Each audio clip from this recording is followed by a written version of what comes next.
I do want to thank, of course, Rosh Shiva for giving me the opportunity again to share some thoughts with you, and of course all the Rabbeim here.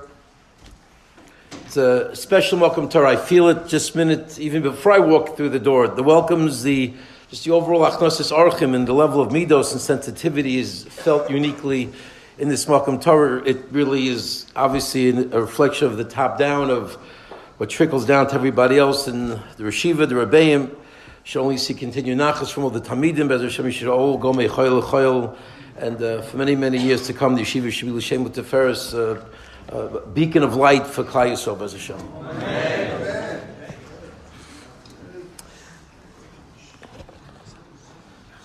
Does the introduction come off the time?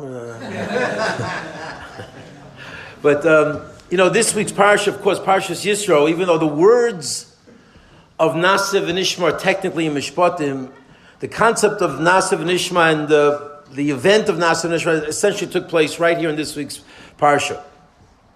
And it's really an enigmatic kind of phenomenon. On the one hand, Naase VaNishma, we know from the Gemara in Shabbos, the Malach HaSharis, when they heard Klal Yisrael say Naase VaNishma, it said, Mi Gila Rozeh. This was an unbelievable the revelation and epiphany in the hearts and minds of Klal Yisrael. To be able to articulate these two words at this particular time, you can argue the greatest two words ever said in human history, Naase VaNishma. It resonates throughout the generations, it reverberates as one of the great moments of clarity. And yet we really need to define it, because a Gemara in Shabbos also says that the famous Gemara about Rava, who was shuckling away learning a Tifa Sugya somewhere in Shas, and there was some kind of string that was wrapped around his finger, the Gemara says. And as Rav is immersed in learning, and the string is tightening around his finger, and he starts bleeding. And the Tzeduki sees that Rav is bleeding, and he mocks him. And he says, I'm a Paziza, it makes sense that you are so immersed in your learning that you don't even know your finger is bleeding? You don't know what's going on around you? I'm a Paziza, you're this impetuous people, and it makes sense that you should follow the impetuousness of your ancestors. They said Naase VaNishma, they put their mouths before their ears, before they even understood what they're getting into. They jump right in. What kind of people is that? You're reflecting that. You just don't even know what's going on around you. There's no clarity. So which one is it? The one hand, Rava uses, in Rava's case, the Tzeduki uses Naase VaNishma as a way of mocking Rava, of making him seem belittled, even though he does give an answer, a very powerful answer, as we'll see. On the other hand, the Malach HaShar said, Mi Gila Rozeh, who revealed this incredible secret to the Jewish people to allow them to say Naase VaNishma. It's hard to know how long they kept it, because we know many trials and tribulations throughout the 40 years. But certainly at that moment, they reached a crescendo of Ruchnius that maybe we never matched in all of human history. So maybe an idea that is brought, I believe it's the Koch Leor, maybe the Torah Avrochom also talks about it, but there's an idea that maybe could shed light a little bit on the greatness of this particular event of Naase VaNishma, this insight, Megillah Rozeh. And he says something that I think is just so profound on any level. It's something that we need to work on and recognize and internalize every single day. But he says, we think about the Yetzer Hara. Yetzer Hara is a very big topic all the time. Certainly, Musa Sfarim, you open up the Musa Sefer, you can't move too far without dealing with the Yetzer Hara. And most of us think the Yetzer Hara, and it's certainly an element of it, the Yetzer Hara is a little voice that we hear. Go back to sleep. It's okay. Press that snooze button and, roll over, and you'll daven at the kaisel today. Not that kaisel. The kaisel, in your dorm. It's okay. You know what I mean?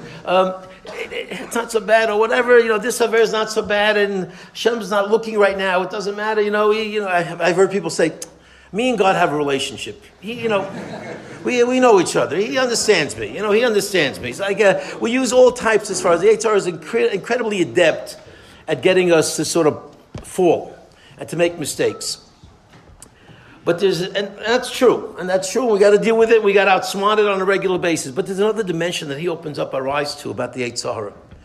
And I think Rabbi is the one who first writes about it. Rabbi quotes a Gemara, incredible Gemara, that talks about when the Yetzer Hara enters into a person.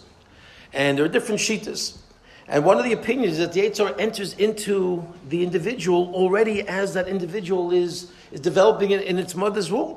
there's already that quality of the Yetzer Hara. And he asks, what kind of business, what kind of Yetzer Hara is there in the mother's womb? The kid's learning with Eliyahu Hanavi. He's learning Kol HaTorah Kula. There are no cell phones. There are no smartphones. There are no... I thought there's a siren.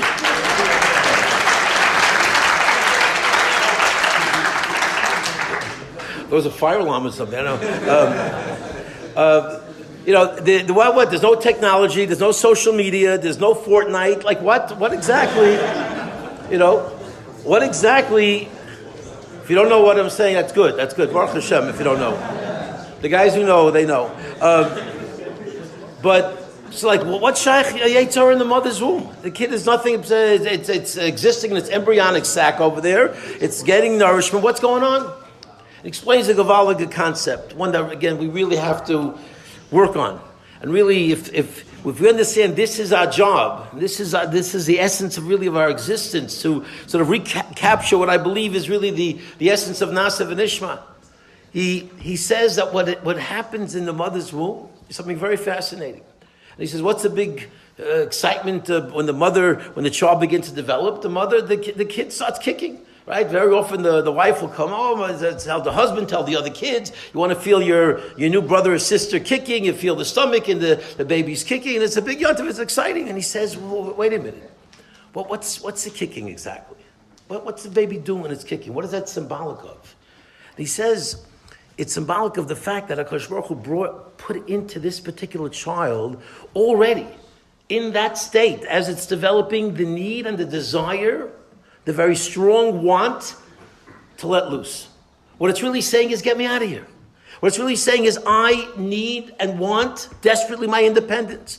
Don't box me into this little embryonic sac. I want to spread my wings, and I want to fly, and I want to do it my way. And sure enough, when you think about it, after the baby's born, what is the baby doing in its communication? It basically tells you two things in its infancy state. It tells you when I need to be changed, and it tells you when I'm hungry. Okay, both of those things are personal needs of what I want for my sake, for my self-promotion, for my need. And as the kid gets older and it wants the lollipops and it wants this and it wants that, and basically as we are growing up, it is all about this particular ego that God has given me that I want to feed and nurture and nourish throughout my childhood. And the bigger the child, the bigger the needs, the bigger the wants, and of course we get to those famous or infamous teenage years, where the wants and the desires and needs really reach, I can't say the ultimate climax because you don't know, the adults can also be pretty needy. But certainly 16, I need my license, I need the car keys, I need this, I need, I don't want any curfew, I want to let my wings go and I want to fly. And Pshat, really what's going on is this is part of who we are naturally. HaKadosh Baruch Hu gave us this teva. It's not the Yetzer Hara of the passion of the moment that we have to control, whether it's a desire to sleep or to eat or to look or to whatever it is, engage in inappropriate activity. That's one aspect of the Yetzer Hara. But a more sort of global aspect of the Yetzer Hara is who's in charge? Who's running this world? Who really is going to determine my fate and my life and my desires and my wants? Is it going to be me? Because after all, I'm the center of my world, aren't I? Okay, that's why HaKadosh Baruch Hu made us. And the Rabbi explains, therefore, that our job is to get the moment of clarity and to get it and to internalize it and to retain it and to live our lives with the recognition that we are not in charge. And despite the fact that it's a natural inertia to move in that direction and to feel it's all about me and to see myself as the center of the world, Naase VaNishma is the exact polar opposite of what that's about. Naase VaNishma means, Ribbono Shel Olam, I am completely not in charge. And I will not have the chutzpah to ask you what's in the Torah like the rest of the Goyim ask, Maksiv Bey. I'm not going to do that. Because if I ask Maksiv Bey, what is it saying? It means I'll decide. And when you listen carefully to even many Jews and many good people who are sincere, but when you listen to their words, you hear words like, I do a lot of the mitzvahs. Those mitzvahs, I don't really, I don't like that so much, or I'm not really into that, or I'm choosing this, I'm choosing that. And very often, even people who think that they're in the right place, doing the right thing, if they're determining their level of Yiddishkeit, if the way they're manifesting their commitment to HaKadosh Baruch Hu is through their decisions, and I'll decide what I want to do. I'll decide what's right and what's wrong. You pick a way and you choose your way through life. Essentially, you've not reached the pinnacle of what you need to reach, the clarity that we're not in charge. This is not my life. HaKadosh Baruch Hu gave me this incredible gift. And if we really embrace it properly, if we have the proper focus and the proper attitude, the Naase VaNishma means, Rabbi Shalom, you determine what's right. And every time I have a question, I go back to the Shulchan Aruch. It's an incredible pasuk early in Shemos. The Rabbi David Leibowitz Zatzal, my Rebbe's Rebbe, spoke about this very simple little pasuk without even most of the time Chavetz Chaim, the Shmuzim and Chavetz Chaim are based on Rishonim. Rabbi David used to say Shmuzim mamish straight from the pasuk. Rabbi David said, the pasuk says, "Vatirena hamyaldos es Elokim." Right? We know at the very beginning of Shemos. So Shifra and Puah were these amazing ladies, and they didn't kill the babies. And he pointed out, let's just be honest. How many women would kill babies? How many women, even if you're going to tell them, I'm sorry, I'm going to kill you if you don't kill the babies, okay, we make it a heroic event, but Vatirena hamyaldos es Elokim, that these great two midwives had fear of HaKadosh Baruch Hu, and therefore they let the children live because they feared HaKadosh Baruch Hu. That's why they let the children live. What about your basic humanity? What about your basic morality, your basic ethics? You can't kill babies. You can, unfortunately, with the whole abortion. I don't know if anybody heard Ben Shapiro's very powerful speech, but he spoke some zach at the March for the Living, did an incredible job of just saying the emes of when you abort a child, you are killing. Okay, so unfortunately in the world there is a mentality of killing babies, but certainly a live baby, okay, with a sensitive woman. Forget about her Yiddishkeit and her great level of Jewish connection. Just stop. How many women can kill babies? It's very hard. So what's mean by Tirena Mialdos? The Torah goes out of its way to talk about Yiras Shamayim. And he says something very, very profound. He says that the pasuk is telling you, even though there are things that you might do naturally, even though there are things that you might do from a natural moral conviction, is that why we're doing what we're doing? Is that why we're a nice guy, or we do chesed, or we help somebody out because of a natural feeling that this is what I want to do? Or is it because we are rooted in being Torah Jews? And we check the Shulchan Aruch, and there's a concept of chesed, there's a concept of being mizdamel HaKadosh Baruch Hu, v'yireisim l'kecha, mahu rachum afato rachum, mahu chan afato chanun. If we sort of change the paradigm shift and got ourselves out of being in charge of our decision making and totally gave ourselves over to HaKadosh Baruch Hu, it would so enhance who we are, and it would so touch to the point of exactly what HaKadosh Baruch Hu expects. He expects a complete recognition and submission to his dominion of the world. That's really where Amunah comes in. That's where Bitachon comes in, and that's really the simple words of the Ramban, the famous Ramban at the end of Bo, who says the tachlis of the entire Torah. All of the mitzvahs. He says something mind-boggling. You'd say it's not shach for him to say this. That's the entire purpose of all the mitzvahs he writes. A famous Ramban at the end of Bo is to recognize that there's a Kadosh Baruch Hu in the world. That's all. That's what it is. Who doesn't know there's a Kadosh Baruch Hu in the world? It must be what the Ramban is telling us we can all pass a lie detector test. Do you believe in God? Yes. Okay, yes. He's not lying. We believe in God. But on what emotional and visceral level do we truly believe it? Are we ready to totally give ourselves over to HaKadosh Baruch Hu fully? Everything follows from that. The bitachon follows, the emunah follows, the complete walking with HaKadosh Baruch Hu, where every decision that we make is rooted in emes. It's rooted in clarity. It's not about us making decisions, not about us being in charge. That's what Rava really answers to the Suki. He says, you can't imagine, because you don't have the ability to, you yourself are so crooked, you assume and you project your crookedness onto somebody else, even God. And therefore you can't trust God. You had to ask Mak Sivbei, because the fool that you are, you're so crooked in your own personal life, you're so mixed up and you're so distorted about what's right and what's wrong, and you can't possibly accept the fact that HaKadosh Baruch Hu's kulay taiv and only would give me good.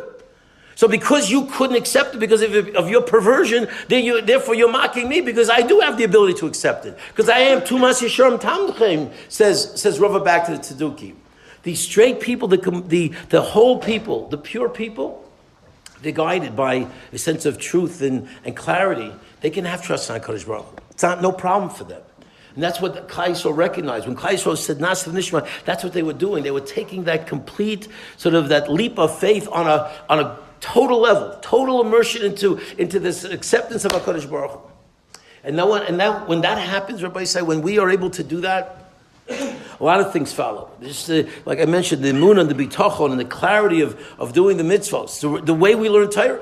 I mean, again, there's a lot of Torah Lishma is a very difficult madrega to reach. But when the reasons are because we very often, we're pulled in different directions, and it's nice to outsmart a chavrusa at a seder. It's nice to get the pshat, better pshat in the rashba than my chavrusa did, or whatever the issue might be, or to ask a kasha that stumps to the Rabbi in the shir. All that is great. There's a lot of personal joy. And I'm not saying we shouldn't learn for that reason. We talk sholishma, bolishma. That's it's a valid reason, but it's not the epitome. To really achieve greatness in Torah, when we can get ourselves to that level of complete connection to HaKadosh Baruch Hu and acceptance of His world. And this is His truth, this is His world. He's given us this incredible gift of Torah. And when we're able to throw ourselves into it from that point of view, it's a different world. It becomes a different level.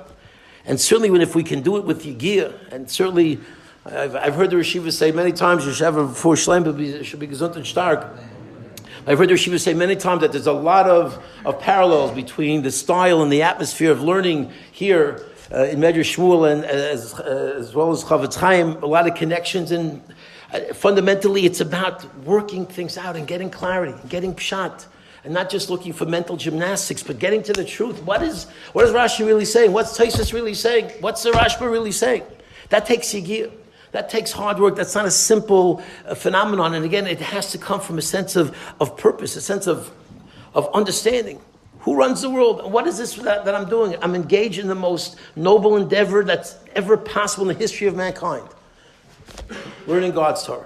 Understanding what HaKadosh Baruch Hu is saying to us. And that's what we're doing. We're hovering on a Tosfos. And just sort of to point this out, we just read about Parsha Yitro. We're just about to read Parsha Yitro, and we get the front end of the story in Yisro. We get the back end of the story in Devarim. And in Devarim, Moshe Rabbeinu gives tochacha to Klal Yisrael. And he says to Klal Yisrael, this episode way back 40 years ago when my father-in-law came and he gave me this advice, I came to you guys and you said thumbs up. You said, great job, Moshe. We like that Yisro plan. Let's do it. And that was horrible. You shouldn't have bought into that Yisro plan. You should have protested immediately. And this is what Rashi says. Vatanu, I see Rashi is chalatatem es hadovel anaschem. He says you took the plan and you turned it in as a favorable idea for yourself because you figured you can bribe judges that are not like Moshe Rabbeinu. So if you have Sorry Allah from Sarameos, your lower level judges, you'll be able to maybe slip them a $100 bill and maybe get the judge to side with you. But Rashi then says, but what you should have said, Rabbi said, listen to these words, incredible words. What you should have said to me, Rashi brings down, Rashi says, Moshe Rabbeinu is talking to Klal Yisrael, what you should have said to me is, Moshe, no, we will not learn from anybody else. We don't want to hear Psak Halach from somebody else. We want to hear Torah from you. We want you to explain every reason why this particular halach has to be this way. That's what you should have said to me. Why should you have wanted to learn from me? Why should I be the superior Rebbe that you should demand to hear Torah from? Says Rashi, because I was mitzvah over the Torah. I saw this Rashi years ago, because I was mitzvah over the Torah. That's why Klal Yisrael should demand learning from Moshe Rabbeinu? Wouldn't you think there are better factors and better reasons to learn from Moshe Rabbeinu? Moshe Rabbeinu learned B'Pi Agvur. He had the greatest Rebbe in the history of the world. He learned directly from HaKadosh Baruch Hu. Okay, the best Maggid Shir you can ever imagine. Okay, and he was the greatest Navi. The history of Jewish history. He knew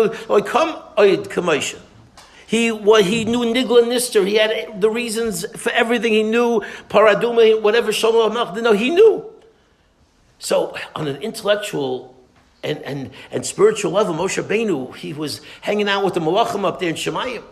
So I should want to learn Torah because he was mitzvah. Because he spent 40 days and 40 nights, he didn't eat and he didn't drink. As the Meforshim say, that's what Rashi means, because I was a mitzvah over the Torah. Come on. Rabbi said Rashi's opening up our eyes to a truth that we need to remember. and especially as we're driving towards this goal of being completely committed and selflessly devoted to HaKadosh Baruch Hu, and of embracing His Torah, not because of my agenda and sort of doing it my way, and I'll pick and choose my way of Avodas Hashem, and we can do it in our style. We can't pick and choose mitzvahs. We can't pick and choose halachas. We can't sort of put a blind eye to certain things. We gotta, if you're accepting, you're accepting. You got, maybe we're not on the level for everything. We're not perfect. We recognize we have deficiencies. But intellectually, it's all about HaKadosh Baruch Hu. And when we can do that, then we have this ability to get so close to HaKadosh Baruch Hu.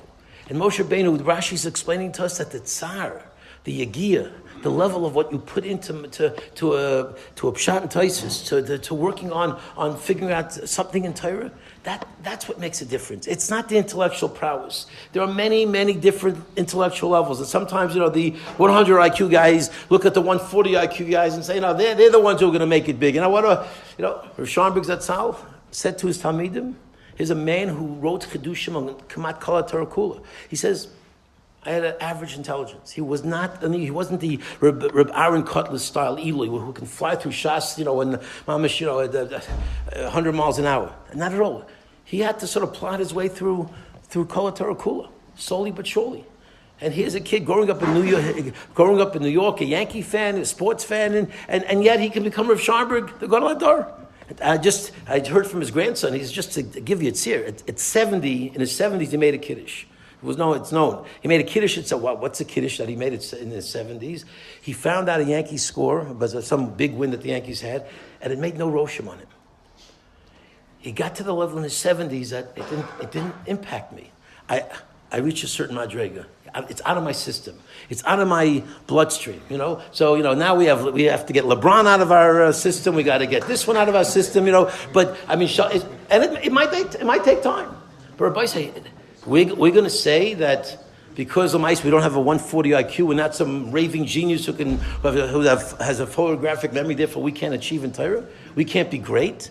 Moshe Rabbeinu is telling us that the greatest achievement is being mitzvah over the Torah. And you're mitzvah over truth. You're mitzvah over something that you really believe in, you understand fully. So Bez Hashem, we have such an opportunity. And you're in a place that, Baruch Hashem, the truth emanates literally from every corner of the Beis Medrash. Everywhere you turn, you feel the commitment to Torah. You have a Rebbe who's mamish meis nefesh, has been most nefesh for Torah, and that's why you should want to learn. He's a big guy and he knows so much, but the Mesiras Nefesh that he puts into his Talmidim and what he's done for Klal Yisrael, and what he does for his Talmidim every single day, that's the main godless of why we should want to learn from a person like that. And you have, Baruch Hashem, so many Rebbeim who have that kind of commitment to you. So if we keep this in mind, if we recognize, as Rav Brevda, I had the chus of hearing from just one more. I had the chus from hearing from him in Los Angeles when he, about 15 years ago, great Baal Musa Zatzal of the earlier generation, just passed away maybe 10, 15 years ago. But soon before he passed away, he was in Los Angeles. And he said, over from Chaim Volozhin, I'll just say the punchline, but he says when a person makes a Kabbalah and he says, I'm going to learn 5 minutes before I go to sleep every single night, as one Talmud he spoke about did. And a person comes home from a wedding and he puts his head on the pillow and he's tired and he's exhausted and he's ready to go to sleep, and it's such, and the cover is so perfectly intertwined and you're rolled up and like mamish, it's so gewaldic, and like you're about 30 seconds away from a deep slumber and you're really, really into it. And all of a sudden, oh my gosh, I didn't learn my 5 minutes.